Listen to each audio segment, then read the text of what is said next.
Hello అండి, welcome back to Venus kitchen. పిల్లలకి బాగా ఇష్టమైన స్నాక్స్లో చీజ్ బాల్స్ కూడా ఒకటి కదండి.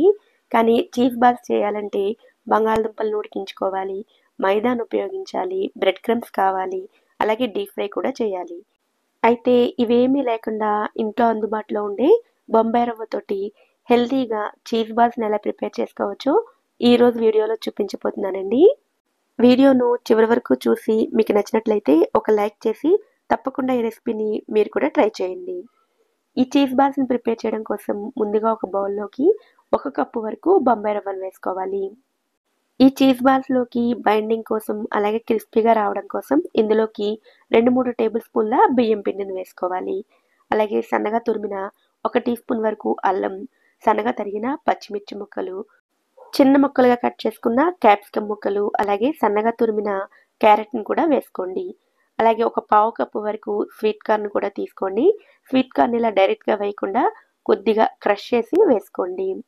అలాగే ఇందులోకి రుచికి సరిపడా ఉప్పు, పావు టీ స్పూన్ మిరియాల పొడి, అలాగే 1 టీ స్పూన్ వరకు చిల్లీ ఫ్లేక్స్ని వేసుకోండి. 1 టీ స్పూన్ వరకు ఆరిగానోని కానీ లేదా మిక్స్డ్ హెర్బ్స్ని కానీ వేసుకోండి. వీటితో పాటుగా 1 టీ స్పూన్ ఆయిల్ని అలాగే పావు కప్పు వరకు పెరుగుని వేసుకోండి. ఈ పెరుగు వేసుకున్న తర్వాత అంతా బాగా కలుపుకోండి. పెరుగులోని తడి వెజిటబుల్స్లోని తడే సరిపోతుందండి. అవసరమైతే 1 లేదా 2 స్పూన్ల వాటర్ని వేసుకుని ఇలా ముద్దగా కలుపుకుని మూత పెట్టుకుని ఒక 5 నిమిషాల పాటు పక్కన పెట్టుకోండి. ఇలా కొద్దిసేపు పక్కన పెట్టుకోవడం వల్ల రవ్వ తడి అంతా పీల్చుకుని కొద్దిగా గట్టిపడుతుంది. ఈలోపు చీజ్ని రెడీ చేసుకోండి. నేను ఇక్కడ మోజరెల్లా చీజ్ని తీసుకున్నానండి. దీనికి బదులుగా క్యూబ్స్ ఉంటే చిన్న ముక్కలుగా కట్ చేసుకునైనా సరే తీసుకోవచ్చు.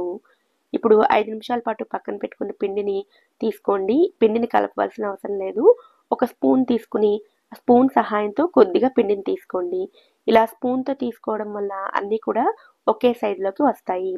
పిండిని ఇలా కొద్దిగా ఫ్లాట్గా చేసుకున్న తర్వాత మధ్యలోకి చీజ్ని పెట్టుకుని ఇలా రౌండ్ బాల్లా చేసుకోండి. ఇలా రౌండ్గా చేసేటప్పుడు చీజ్ ఎక్కడ కూడా బయటికి రాకుండా చూసుకోండి. ఇలా చిన్న చిన్న బాల్స్లా ప్రిపేర్ చేసుకుని పక్కన పెట్టుకోండి. ఇలాగే మిగిలిన పిండితో కూడా అన్నిటినీ ప్రిపేర్ చేసుకోండి. ఇలా స్పూన్ మెజర్మెంటే కాకుండా పనియారం ప్యాన్లోని మెజర్మెంట్ని కూడా మీరు దృష్టిలో ఉంచుకుని ఇలా బాల్స్ని ప్రిపేర్ చేసుకోండి.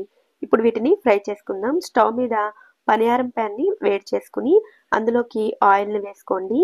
పిండి ఎక్కడ పనియారం ప్యాన్ కతుక్కోకుండా ఉండడం కోసం ఆయిల్ని కొద్దిగా బ్రష్ చేసుకోండి.